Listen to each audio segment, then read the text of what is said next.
खबरों के निष्पक्ष विश्लेषण के लिए सब्सक्राइब करें Jantantra TV and press the bell icon. Never miss any update.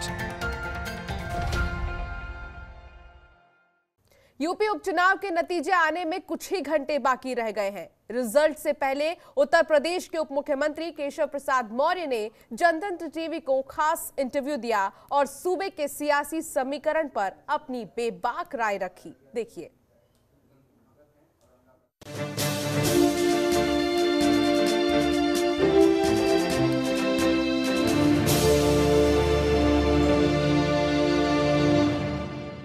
सियासत की एक ऐसी शख्सियत जो अपने उसूलों और आदर्शों को लेकर जितनी सख्त है, भीतर से उतनी ही भावुक। वो शख्स जो मंच अगर सियासत का हो तो शेर की तरह दहाड़ता है और बात अगर आम लोगों की तकलीफों से जुड़ी हो तो पूरी शिद्दत से मदद के लिए आगे आता है। चाय की दुकान से लेकर देश के सबसे बड़े सूबे उत्तर प्रदेश के डिप्टी सीएम तक का सफर तय करने वाली इस शख्सियत का नाम है केशव प्रसाद मौर्य। जनतंत्र पर आज इनका सबसे धारदार, शानदार और जानदार इंटरव्यू दिखाने से पहले हम आपको इनके जीवन के कुछ उन पहलुओं से अवगत कराएंगे जिन्हें शायद कम लोग जानते होंगे। प्रयागराज के करीब कौशांबी जिले का सिराथू गांव, जहां केशव प्रसाद मौर्य का जन्म बेहद ही गरीब परिवार में हुआ। जब परिवार पालने के लिए पिता की चाय की दुकान में उस वक्त हाथ बटाना शुरू किया, थोड़ा बड़े हुए तो किसानी में भी पिता का साथ दिया, लेकिन हिंदुत्ववादी सोच इन्हें विश्व हिंदू परिषद और संघ के करीब ले गई। गौरक्षा आंदोलन से जुड़े और फिर अयोध्या में राम मंदिर निर्माण के लिए हाथ में मशाल उठा ली। देखते ही देखते केशव प्रसाद मौर्य विश्व हिंदू परिषद के तत्कालीन अंतर्राष्ट्रीय अध्यक्ष अशोक सिंघल के सबसे करीब आ गए। इनके जीवन के बहुत से हिस्से और किस्से देश के पीएम नरेंद्र मोदी से प्रेरित नजर आते हैं। कार सेवा में बढ़ चढ़कर भागीदारी की, जेल में बंद कार सेवकों को चाय पानी से लेकर अखबार तक पहुंचाए और अयोध्या के आंदोलन को अपने जीवन का हिस्सा बना लिया। कार सेवा से लेकर अयोध्या में विवादित ढांचा ढहाए जाने और फिर राम मंदिर के निर्माण तक की प्रक्रिया में केशव प्रसाद मौर्य का जीवन जुड़ा रहा। वीएचपी का कामकाज संभालते संभालते केशव प्रसाद मौर्य बीजेपी में आए। संगठन के लिए बड़ी मेहनत की। कौशांबी के सियासी इतिहास में वो पहले सांसद थे जो बीजेपी से चुनकर आए। पिछड़ी जाति से आने वाले केशव मौर्य संगठन के कार्यकर्ताओं के बीच बेहद लोकप्रिय हैं। इसे देखते हुए उन्हें यूपी का प्रदेश अध्यक्ष बनाया गया। परिणाम बेहद सुखद रहे और उनके प्रदेश अध्यक्ष रहते हुए बीजेपी ने 325 विधायकों के साथ अब तक की सबसे बड़ी जीत हासिल कर यूपी में सरकार बनाई। उनकी क्षमता को देखते हुए उन्हें राज्य का डिप्टी सीएम बनाया गया। लेकिन प्रयोग यहां भी जारी रहे। शहीदों और मेधावियों के नाम पर सड़कें, सड़कों के निर्माण में नई तकनीक, हर्बल सड़कों का प्रयोग, राज्य में पुलों और सड़कों का जाल, ऐसे तमाम बड़े काम बतौर डिप्टी सीएम केशव प्रसाद मौर्य के खाते में आते हैं। उनके संवेदनशील व्यक्तित्व का सबसे ताजा उदाहरण लॉकडाउन के दौरान देखने को मिला, जहां केशव मौर्य ने पूरे लॉकडाउन भर प्रदेश के सभी 75 जिलों में बगैर एक भी दिन रुके हुए कम्युनिटी किचन चलाकर प्रधानमंत्री नरेंद्र मोदी के संकल्प को साकार किया कि कोई भूखा ना सोए। तो आज हम आपको जनतंत्र चैनल पर इस बड़ी शख्सियत से रूबरू करवाने जा रहे हैं।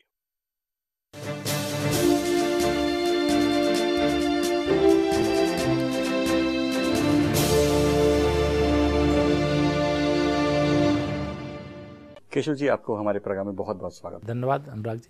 पहला प्रश्न राजनीति से, आपको क्या लगता है कि उपचुनाव जो हो रहा है उसमें भाजपा को कितनी सीटें मिलेंगी? देखिए, उपचुनाव में मुझे लगता है कि जो हमारी अपेक्षा है उस अपेक्षा के अनुसार जो सीटें पहले से आकलन किया गया था, जो चुनाव के लिए मतदान होने के बाद जो समीक्षा आ रही, उसमें भी हम 5 से 6 सीटें जीत सकते हैं। एक सीट को लेकर थोड़ी दुविधा है। लेकिन समाजवादी पार्टी के लोग और जो जनरल जो पंडित होते हैं, राजनीतिक पंडित, कह रहे हैं कि शायद भाजपा को नुकसान होने वाला है। नहीं, देखिए, वो अभी आकलन करना किसी के लिए भी कुछ भी आकलन कर लेना, मैं उस पर कोई प्रश्न नहीं खड़ा करूंगा, क्योंकि राजनीतिक दृष्टि से जो विश्लेषण करने वाले हैं कुछ भी बोल सकते हैं।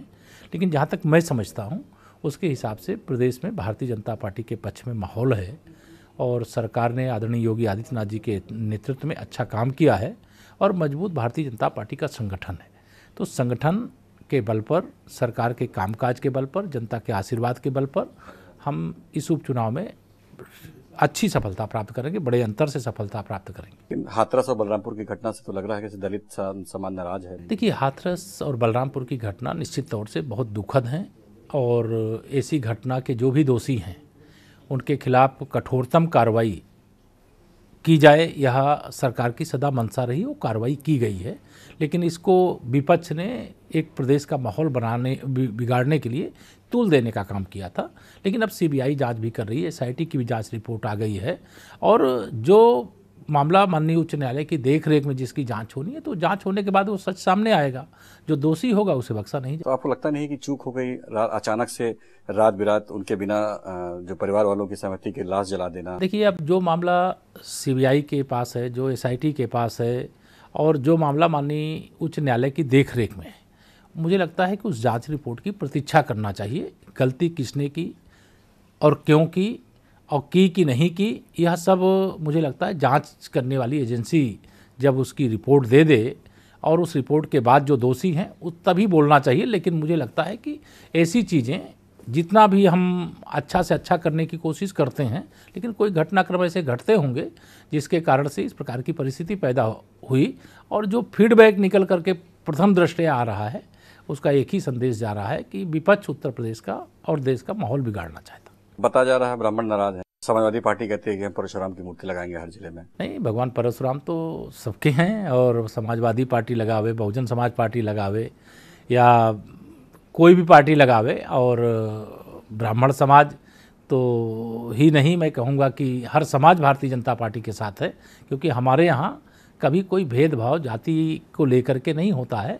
हम हर जाति के लिए काम करते हैं, हर जाति के लोग भारतीय जनता पार्टी को अपनी पार्टी मान करके जोड़ते हैं। केंद्र में माननीय नरेंद्र मोदी जी के नेतृत्व में और प्रदेश में आदरणीय योगी जी के नेतृत्व में सरकार भी अच्छा काम कर रही है और संगठन भी बहुत अच्छा काम कर रहा है। लेकिन पूर्व समाजवादी पार्टी के मंत्री हैं शिवपाल यादव, वो तो कहते हैं कि पहले जो काम 100-200 में होता था वो 10-20 हज़ार लग रहे हैं उसमें। हमारी सरकार में उन्होंने खुद कहा कि मेरी सरकार में 100-200 लग जाते। देखिए, श्री शिवपाल जी को अपनी सरकार के बारे में निश्चित तौर से ज्ञान होगा और उनके समय क्या होता था, कैसा होता था।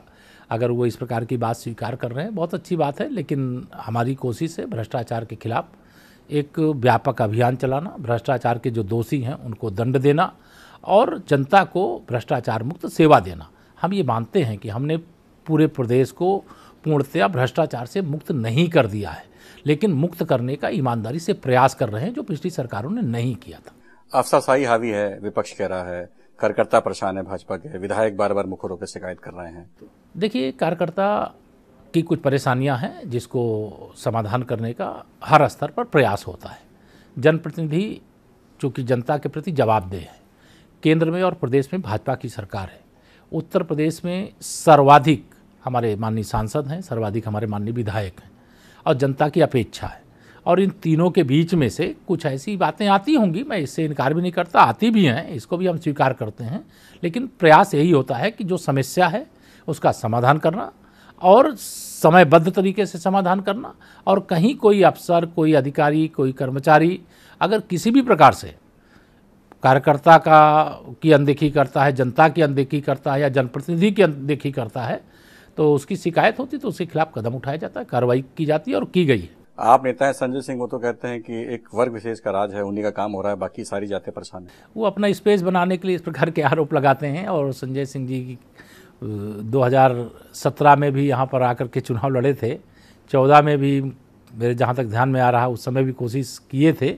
लेकिन उत्तर प्रदेश की जनता बहुत समझदार है और जो दिल्ली जैसे एक छोटे राज्य को जो पार्टी नहीं संभाल पा रही है, वो उत्तर प्रदेश जैसे जो दुनिया का सबसे बड़ा प्रदेश है, उस प्रदेश में राजनीतिक ज़मीन की तलाश कर रहे हैं और उसके कारण से ऐसी बयानबाजी कर रहे हैं जो जनता ना सुन सकती है ना उनकी बात को मान सकती है। इसलिए उन पर जब कोई सवाल आता भी है तो मुझे लगता है कि उनको अभी उत्तर प्रदेश में तो 2-4 साल 10 साल संगठन अपना खड़ा करने के लिए प्रयास करना चाहिए। सीधा वह मुख्यमंत्री जी के ऊपर हमला करते हैं, प्रधानमंत्री जी पर हमला करते हैं। जिस पार्टी का संगठन अभी बूथों में खोजने से नहीं मिलेगा, और जो पार्टी विश्व की सबसे बड़ी पार्टी है, जिस पार्टी का उत्तर प्रदेश और देश के लगभग हर बूथ तक संगठन खड़ा है, उस पार्टी को चुनौती संजय जी जैसे हम इतना ही कहेंगे कि देने से पहले अपनी ज़मीन तैयार कर ले, तब कोई बात करे तो उचित होता है। बहुजन समाज पार्टी ने कह दिया है कि हम एमएलसी चुनाव में आपका समर्थन कर देंगे, तो क्या कहीं कोई गठजोड़ की संभावना बन रही है क्या? देखिए, भारतीय जनता पार्टी सपा बसपा के गठबंधन के खिलाफ अभी 2019 का लोकसभा चुनाव लड़ी है। हमें लगता है कि जनता का आशीर्वाद हमारे साथ है, और विधान परिषद में हम समझते हैं कि हमसे ज़्यादा सीटें जीतने की या जिताने की न सपा की हैसियत है, न बसपा की हैसियत है, न कांग्रेस की हैसियत है। तो भाजपा को तो ऐसी कोई जरूरत, वो बुआ भतीजे की लड़ाई में कभी बुआ कुछ बोलते हैं, भतीजे कुछ बोलते हैं। जब माननीय नरेंद्र मोदी जी को प्रधानमंत्री पद की पर दूसरी बार चुन करके जाने से रोकना था, तो दोनों एक हो गए, एक दूसरे के दुश्मन दोस्त हो गए। लेकिन अब एक बार फिर से दोस्त बनने के बाद फिर दुश्मन हो रहे हैं, और उस आपसी जो कला है, जो एक तरह से महामिलावट वाला जो गठबंधन था, उसके कारण से जो परिस्थितियां पैदा हुई थी, वह आज भाजपा की बढ़ती हुई ताकत को देख करके विरोधियों में घबराहट है।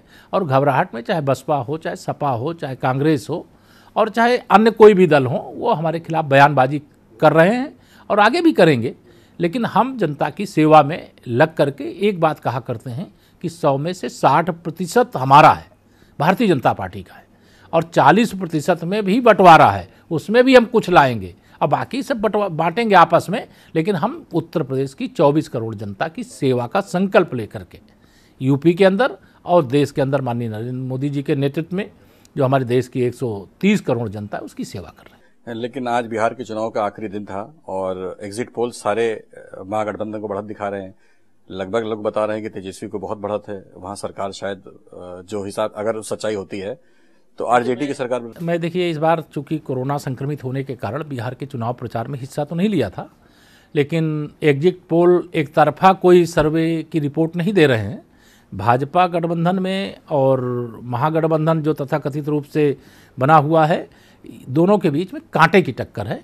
और हमें पूरा भरोसा है, जो आदरणीय नीतीश कुमार जी के नेतृत्व में 15 साल में विकास के काम हुए हैं, और माननीय नरेंद्र मोदी जी के नेतृत्व में जो केंद्र सरकार की योजनाओं को गरीबों के लिए, किसानों के लिए, मजदूरों के लिए जो देने का काम किया गया, उसके परिणाम स्वरूप मुझे पूरा विश्वास है कि एक बार फिर से बिहार प्रदेश में एनडीए की सरकार बनेगी, पूरे बहुमत के साथ बनेगी, और नीतीश जी की अगुवाई बनेगी। कुछ सवाल राजनीति से अलग हैं। आप राम मंदिर से जुड़े रहे हैं, राम मंदिर के लिए आपने बड़ी ही मेहनत करी है, शुरुआत से शायद सारी कार सेवा से लेकर सब में आप शामिल थे, तो क्या उस समय उम्मीद थी कि ऐसे राम मंदिर भव्य बनेगा, या आज कैसा महसूस करते हैं? देखिए, जब आंदोलन कोई होता है तो एक लक्ष्य निर्धारित किया जाता है।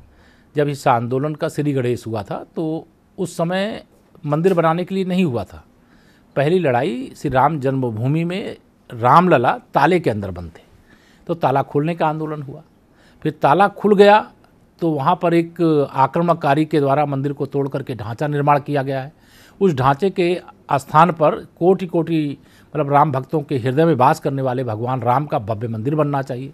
इस लक्ष्य को लेकर के कई कार्यक्रम हुए, कभी शिला पूजन हुआ, तो कभी शिलान्यास का कार्यक्रम हुआ, तो फिर कार सेवा का कार्यक्रम हुआ, तो चरण पादुका पूजन का कार्यक्रम हुआ। ऐसे अनेक कार्यक्रमों के माध्यम से कार सेवकों ने, राम भक्तों ने बलिदान भी दिया इसी एक तरह से उत्तर प्रदेश में, इसी अयोध्या जी में।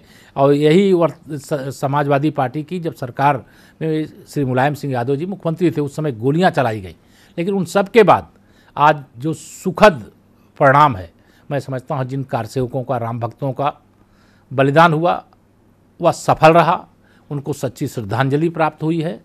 और जो लोग इस आंदोलन का नेतृत्व करते रहे, वो हैं आज या नहीं हैं, लेकिन जो हैं निश्चित तौर से उनके लिए बहुत ही सुखद है। और जो नहीं हैं, वो जिस भी लोक में बैठे हैं वहाँ से देख रहे होंगे, तो उनको बहुत प्रसन्नता हो रही होगी, उनका आशीर्वाद राम भक्तों पर बरस रहा होगा। और हमें गर्व है, हमें प्रसन्नता है कि देश की सर्वोच्च अदालत ने माननीय नरेंद्र मोदी जी के नेतृत्व में सरकार बनने के बाद लगातार सुनवाई करके श्री राम जन्मभूमि मामले का फैसला सुनाया, जिसमें राम भक्तों की जीत हुई। अशोक सिंघल जी आपके गुरु थे और बहुत आपका जुड़ाव भी रहा है, अक्सर आपने कहा है।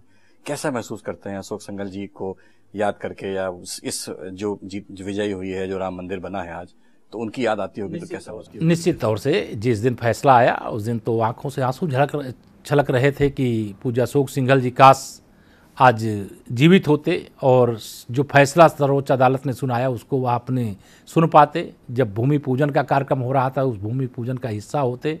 पूज्य परमहंस रामचंद्र दास जी सहित तमाम ऐसे अनगिनत हैं, मैं नाम सबके लेने में, लेकिन मैं जिनके मार्गदर्शन में, जिनके संरक्षण में, जिनके प्रेरणा से संगठन का काम करता था, अनेक आंदोलन करने का मुझे एक तरह से कह लीजिए कि जिनके मार्गदर्शन में अनुभव मिला, प्रेरणा मिली, ऐसे अशोक जी को हर समय मैं याद करता हूं। और श्री राम जन्मभूमि पर रामलला का भव्य मंदिर का शिखर का कलश जब स्थापित हो जाएगा तो मैं समझता हूं श्री राम जन्मभूमि पर बनने वाले भव्य मंदिर के साथ साथ पूज्यवर अशोक सिंघल जी को यह देश और यह दुनिया के राम भक्त सदा सम्मान के साथ उनका स्मरण करते रहेंगे। उनके प्रति भी वह एक राम मंदिर के लिए उनका जो योगदान है उसे कभी भुलाएंगे। डिप्टी सीएम केशव प्रसाद मौर्य जी से हमारी बातचीत जारी रहेगी। मिलते हैं ब्रेक के बाद। ब्रेक के बाद आपका फिर स्वागत है। कभी सोचा था कि सामने बैठ के राम मंदिर के सामने जब बनेगा तो आप उसके सामने साक्षी होंगे? सोच तो रहे थे, लेकिन इतनी जल्दी हो पाएगा ये कल्पना नहीं थी, लेकिन मोदी हैं तो मुमकिन है।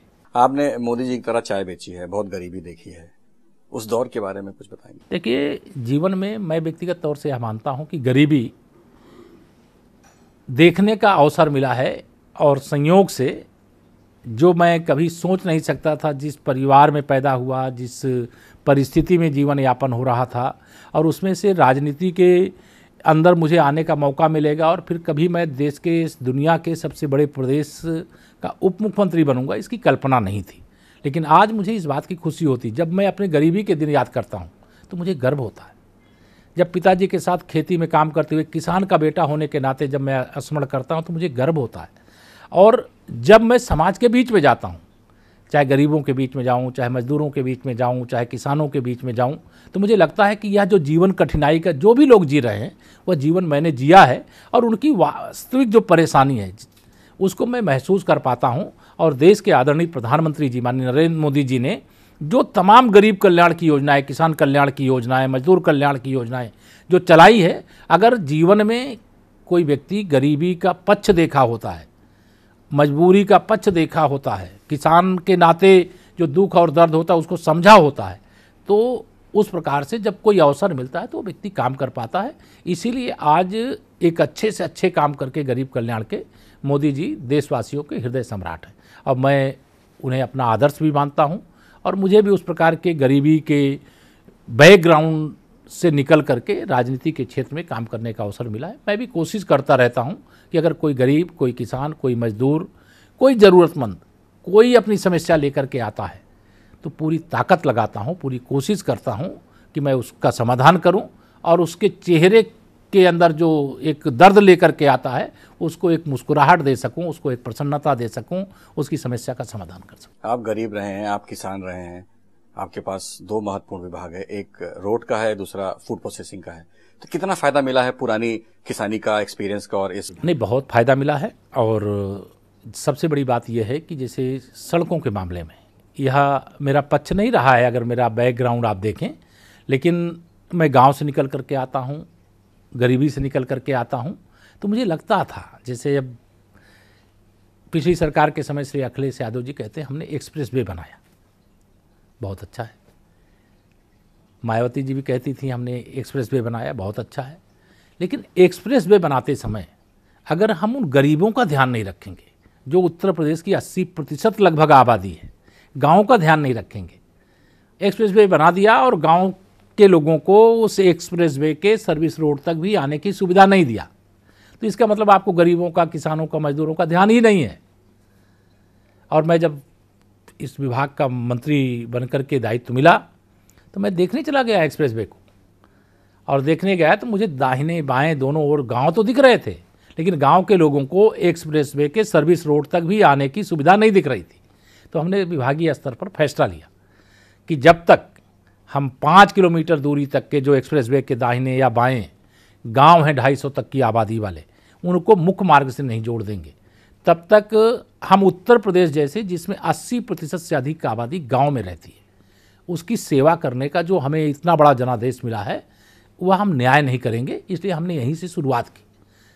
पहले एक्सप्रेस वे, फिर हम 7 मीटर चौड़ी, चाहे वो हमारे ODR हों, MDR हों, स्टेट हाईवे हों, नेशनल हाईवे हों, सबके मतलब दोनों ओर इस तरह से 250 तक की आबादी, 5 किलोमीटर अंदर तक के गाँव को मुख्य मार्गों से जोड़ने के लिए हमने लगभग 1,500 करोड़ रुपए खर्च किए। और आज लोगों को मुख्य मार्ग में आने के लिए इस बात की खुशी होती है कि एक्सप्रेस वे में तो जो गरीब है गांव का वो तो चल नहीं सकता, क्योंकि उसकी उस ज़रूरत ही नहीं है। लेकिन जब वो सर्विस रोड तक पहुंचता है तो वो हमें आशीर्वाद देता है कि नहीं, हमारा ध्यान रखा गया। हर्बल रोड के बारे में बहुत सोचा आपने, प्लास्टिक रोड के बारे में बहुत सोचा, तो कितना प्रगति पे है ये चीज़ है? देखिए, हमारा प्रयास ये रहा है सदा कि जब कोई दायित्व मिला है उसमें कुछ नया किया जाए। तो हर्बल रोड या व्यक्ति के लिए नहीं होता, ये समाज के लिए होता है, ये देश के लिए होता है, संपूर्ण पर्यावरण के संरक्षण के लिए होता है। तो हर्बल रोड का पर्पज ये थी, PWD के पास सड़कें तो हैं, सड़क के किनारे दोनों तरफ ज़मीनें भी हैं, खाली पड़ी हैं, लोग कब्जे भी करते रहते हैं, और हमारे पास मैन पावर भी पर्याप्त है। वो सब खाली बैठी थी पिछले 10-12 वर्षों से, 15 वर्षों से, कोई उनको पूछने वाला नहीं था, केवल सरकारी खजाने से उनको वेतन जरूर जाता था। हम लोगों ने उसको समीक्षा किया, समीक्षा करने के बाद ये तय किया कि उत्तर प्रदेश के सड़कों के किनारे हम हर्बल रोड का भी विकास करेंगे, जो औषधि वृक्ष होते हैं उनको लगाएंगे, चाहे वह दवाओं को बनाने के लिए काम में आवें, चाहे नीम के वृक्ष लगा दो तो नीम भी अपने आप में। अभी तो हमने ये भी फैसला किया है कि गिलोय, जो अभी कोरोना काल में बहुत एक लोगों की ज़रूरत बन गई कि वो सारे जो संकट हैं कोरोना के उससे मुक्ति दिला सकता है, तो नीम लगाओ, नीम के अंदर गिलोय लगाओ। यह भी अभी हमने निर्देश दिया, उस पर भी कार्रवाई आगे बढ़ी है। हम जल संरक्षण की दृष्टि से वाटर रिचार्जिंग की दिशा में भी काम करने के लिए निर्देश दिया है। प्लास्टिक पर्यावरण का बहुत नुकसान करता है, तो उस प्लास्टिक को कैसे हम एकत्र करके वो नगर निगम को या गांव पंचायतों को सबको सहयोगी बना करके और फिर उसको कैसे हम सड़क बनाने में उस प्लास्टिक का उपयोग कर सके, इसके लिए भी हमने अभियान चलाया है। और मॉडल के तौर पर हर मंडल में हमने ऐसा कहा है कि कुछ सड़कों का निर्माण किया जाए और जो स्थानीय मीडिया के लोग हैं, समाज के लोग हैं, उन सबको लाके दिखाया जाए। इसी प्रकार से हम लोगों ने शिक्षा के क्षेत्र में बच्चों को उत्साहित करने के लिए डॉक्टर APJ अब्दुल कलाम गौरव पथ, जो बच्चा टॉपर हुआ टॉप 20 में, यूपी बोर्ड का हो, CBSE बोर्ड का हो, ICSE बोर्ड का हो, उसके घर तक की सड़क PWD बनाता है, उस बच्चे का नाम लिखता है उस बोर्ड में, और जिस विद्यालय से वो पढ़ करके टॉप करता है उस विद्यालय तक की सड़क नहीं तो उस विद्यालय की सड़क भी हम लोग बनाने का काम कर रहे हैं। ऐसे अनेक हम लोगों ने प्रयास किए, जिसमें जो देश के लिए बलिदान होने वाले सैनिक हैं उनके घरों तक के मार्ग जय हिंद विजय पथ के नाम से बनाते हैं। जो खिलाड़ी हैं हमारे उत्तर प्रदेश के प्रतिभाशाली, उनके घर तक का जो मार्ग है वो मेजर ध्यानचंद जी के नाम से विजय पथ के रूप में बनाने का काम करते हैं। उन खिलाड़ियों का नाम लिखना, उन बलिदानियों का नाम लिखना, और जब संकट आता है देश के ऊपर, पुलवामा पर इतना बड़ा अटैक हुआ, उसका वर्णन करने की आवश्यकता नहीं, लेकिन समाज जाने, हमने लोक निर्माण विभाग के माध्यम से ऐसे बलिदानी परिवारों के लिए एक व्यवस्था की थी। सभी लोगों ने अपना 1 दिन का वेतन दे करके ऐसे बलिदानी परिवारों को जितना जिसके हिस्से में आया वह देने का काम किया। जो बलिदानी सैनिक हैं, अगर वो शादीशुदा होते हैं तो आधा पैसा उनकी पत्नी को, जैसे हमने 22-22 लाख रुपए एक बलिदानी सैनिक के परिवार के लिए व्यवस्था की थी, तो 11 लाख रुपए बलिदानी सैनिक की पत्नी को और 11 लाख रुपए उनके माता पिता को, इस प्रकार से देने की व्यवस्था भी की थी। कोरोना काल था, हम लोगों ने सोचा कि इस समय हम क्या करें, हमारी पूरी मैन पावर इस समय काम चल नहीं रहा, तो इस समय लोग भूख से, प्यास से, तमाम कठिनाइयों का सामना कर रहे हैं। तो हमने उत्तर प्रदेश के हर जिले में, बहुत चर्चा रही है आपकी कम्युनिटी किचन की, हाँ, हर जिले में कम्युनिटी किचन का संचालन करने का काम किया, जिसमें भोजन हो, राशन हो, पानी हो, दवाई हो, चप्पल हो, कपड़े, जो भी ज़रूरत का सामान है, सबके सहयोग से उसको संचालित किए। और मैं समझता हूं कि इस प्रकार से काम सरकार, पूरी सरकार लगी थी, लेकिन विभागीय स्तर पर और बिना सरकारी खजाने के पैसे का उपयोग किए समाज और स्वयं के लोगों ने, अधिकारियों ने, कर्मचारियों ने अपना योगदान दे करके सेवा की। तो ऐसे तमाम अभिनव काम हम लोग करते रहे और करते हैं। तो ऐसे ही फूड प्रोसेसिंग सेक्टर में भी अनेक योजनाओं को चलाने का काम किया, और उन योजनाओं के माध्यम से गांव-गांव में रोजगार सृजित हो रहे हैं, और आने वाले समय में मैं समझता हूं कि चाहे लोक निर्माण विभाग के माध्यम से, चाहे फूड प्रोसेसिंग हमारा जो खाद्य प्रसंस्करण विभाग है उसके माध्यम से हम लाखों रोजगार सृजित किए हैं और आगे उसके सृजन का काम चल रहा है। किशोर जी, कहा जा रहा है कि उत्तर प्रदेश सरकार में अफसरसारी हावी है, मंत्री नाराज हैं, विधायक नाराज हैं, आपका क्या कहना है? देखिए, लोकतंत्र है और लोकतंत्र में कोई नाराजगी और प्रसन्नता या कुछ किसी के भी द्वारा कुछ हो सकता है, मैं इससे इनकार नहीं करता हूं, लेकिन ना अफसरशाही हावी है, ना किसी की उपेक्षा हो रही, ना होने दी जाएगी। और उत्तर प्रदेश की जनता के हित में जितने अच्छे से अच्छे काम 3.5 वर्ष के इस कार्यकाल में हम लोगों ने मुख्यमंत्री योगी जी की अगुवाई में किया है, मैं दावे से कहता हूं कि 15 वर्ष की सपा बसपा की सरकार में 3.5 वर्ष में जितना हम लोगों ने किया उसका आधा भी काम नहीं हुआ था। अगर वो काम किए होते तो शायद हमारे लिए काम करना बाकी नहीं रहता। आज उत्तर प्रदेश के हालात सभी क्षेत्रों में बहुत सुधार हुआ है, चाहे विकास का क्षेत्र लेंगे, किसान का क्षेत्र लेंगे, कानून व्यवस्था का क्षेत्र लेंगे, निवेश का क्षेत्र लेंगे, मतलब किसी भी क्षेत्र में, सिंचाई के क्षेत्र में लेंगे, जिस भी क्षेत्र में आप नज़र डालेंगे, गरीब कल्याण के, किसान कल्याण के कार्यक्रम लेंगे, तो सभी क्षेत्रों में उत्तर प्रदेश ने रिकॉर्ड बनाने का काम किया। कितने नंबर देते हैं योगी सरकार को? 4 साल हो गए, लगभग 4 साल पूरे होने वाले हैं, अब चुनाव मोड में चले जाएंगे अगले साल। देखिए, मैं यह मानता हूं कि अभी अपने आप तो कोई नंबर नहीं देता है, लेकिन मैं, आप सवाल कर रहे हैं, इस सवाल के जवाब में ज़रूर कह रहा हूं कि अगर 100 में से 100 नंबर देना हो तो मैं तो ये कहूँगा कि योगी जी के नेतृत्व में 100 में से 100 नहीं, 110 नंबर देना चाहिए, क्योंकि हमने रात दिन परिश्रम किया है और जनहित में अच्छे से अच्छे फैसले लिए हैं, अच्छे से अच्छे काम किए। आपने अक्सर कहा है कि 25 साल तक विपक्ष का कोई नेता मोदी जी के सामने नहीं खड़ा हो पाएगा, क्या अभी भी लगता है आपको? देखिए, एक बात आप ध्यान रखें कि माननीय नरेंद्र मोदी जी तो भारत की ही नहीं, पूरे दुनिया के सबसे लोकप्रिय नेता हैं और भारतीय जनता पार्टी भारत की ही नहीं, पूरे विश्व की सबसे बड़ी पार्टी है और सबसे मजबूत संगठन जमीनी स्तर पर हमारा है।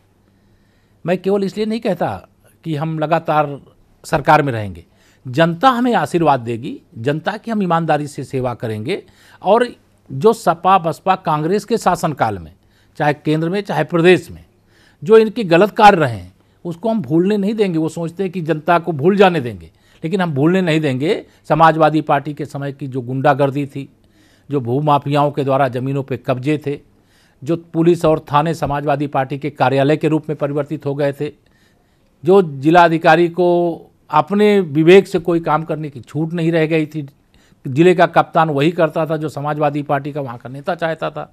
तो ये जो गलत काम सपा के सरकार में, वही बसपा के सरकार के समय में जो भ्रष्टाचार हुआ है, केंद्र में कांग्रेस की सरकार के समय में जो 12 लाख करोड़ से अधिक का घोटाला हुआ है, सीमाएं असुरक्षित पड़ी थीं, एकदम सब भगवान भरोसे पड़ा था।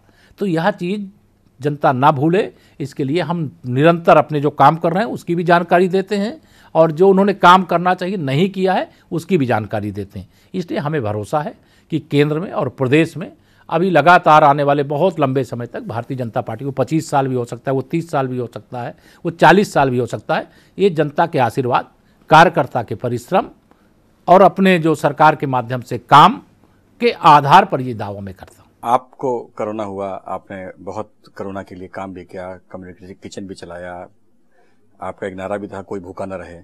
तो अब कोरोना के बाद आप वापस ठीक होकर आए हैं, तो कोई संदेश ऐसा देना चाहते हैं? निश्चित तौर से मैं अपने प्रदेशवासियों को और देशवासियों को, जो भी जहाँ है, उन सब के लिए इतना ही आज मैं कहना चाहूँगा कि मेरे भाइयों बहनों, मेरे पिता समान बड़े बुजुर्गों, मेरी सम्मानित माताओं बहनों, मैं सबको निवेदन करना चाहता हूँ कि कोरोना निश्चित तौर से उससे मैं भी संक्रमित हुआ हूँ, आप भी संक्रमित हुए हैं, लेकिन कोरोना का डर जैसे लोगों के मन से निकलता चला जा रहा है और लोग असावधानी कर रहे हैं।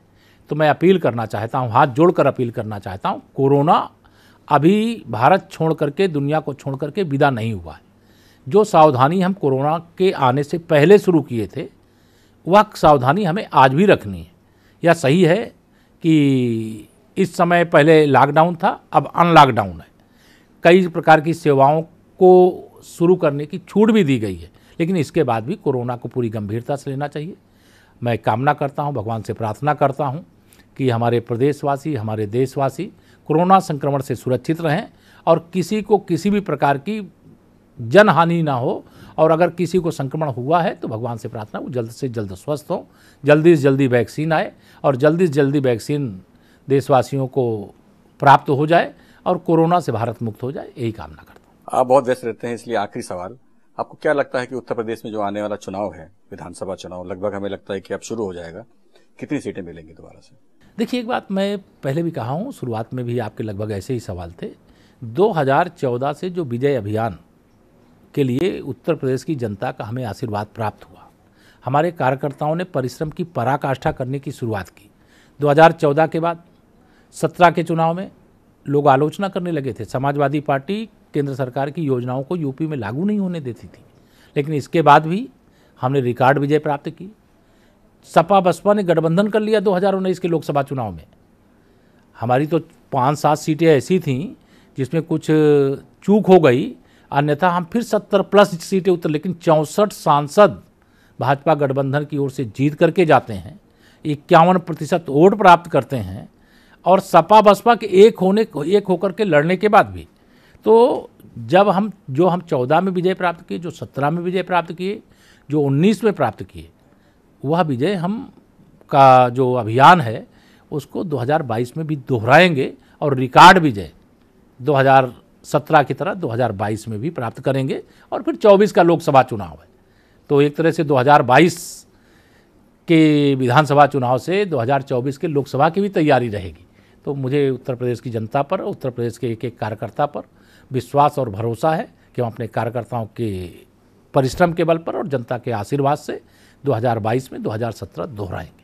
तो ये थे उत्तर प्रदेश के डिप्टी सीएम केशव प्रसाद मौर्य जी, जिनको पूरा विश्वास है कि आने वाला जो चुनाव है 2022 का, उसमें फिर भाजपा की सरकार बनेगी। मिलते हैं अगले प्रोग्राम में किसी और शख्सियत के साथ, तब तक के लिए जय हिंद।